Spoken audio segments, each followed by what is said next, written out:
নমস্কার বন্ধুরা, বিশ্বজিৎ ফিশিংয়ের তরফ থেকে আজকের এই রিন্টুর পুকুরে সেকেন্ড দিনের রেজাল্ট দিচ্ছি। দেখুন কেমন কি মাছ খেয়েছে না খেয়েছে। মাছ সেরকম একটা খায়নি, যেই মাছগুলো খেয়েছে সেই মাছগুলোর ভিডিও দেখাচ্ছি আপনাদের মাধ্যমে, আপনারা দেখতে থাকুন। তা মাছ সেরকম একটা খায়নি বলে পুকুর মালিক একটা ডিসিশান নিয়েছিল যে আজকের যারা ছিপ ফেলেছে তাদের যেদিনই খুশি ছিপ ফেলে নেবে, 1000 টাকা দিয়ে ছিপ ফেলে নেবে। সেকেন্ড দিন ফেলেছিল সেই জন্যে। আর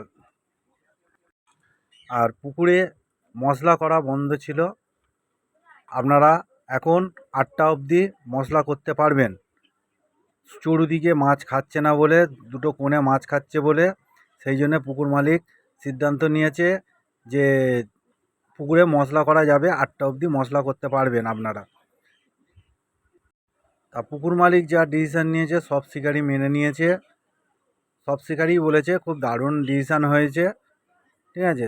সবাই বলে দিয়েছে যে ডিসিশান ভালো হয়েছে। আপনারা আগে মশলা করা ছিল না, এখন যারা আসবেন সবাই মশলা করতে পারবেন, কিন্তু সকাল 8টা অবধি। 8টার পরে কিন্তু আর মশলা করতে দেবে না।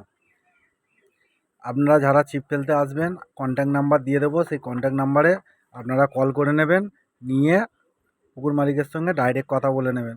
এবার মাছ খাবে কি না খাবে সেটা আমি ঠিক বলতে পারবো না, ঠিক আছে। আপনারা ডাইরেক্ট পুকুর মালিকের সঙ্গে কথা বলে আসবেন। পুকুরে প্রচুর পরিমাণে মাছ আছে, আপনারা দেখুন।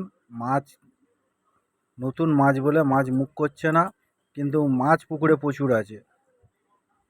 এবার আপনারা আসলে খুব চিন্তা ভাবনা করে আসবেন, সেটা আপনাদের ওপরে নির্ভর করবে। আজকের মতন এইটুখানি। ভিডিওটা ভালো লাগলে লাইক আর সাবস্ক্রাইব করতে একদম ভুলবেন না, নিত্য নতুন ভিডিও পাওয়ার জন্যে। আজকের মতন এইটুখানি, ধন্যবাদ।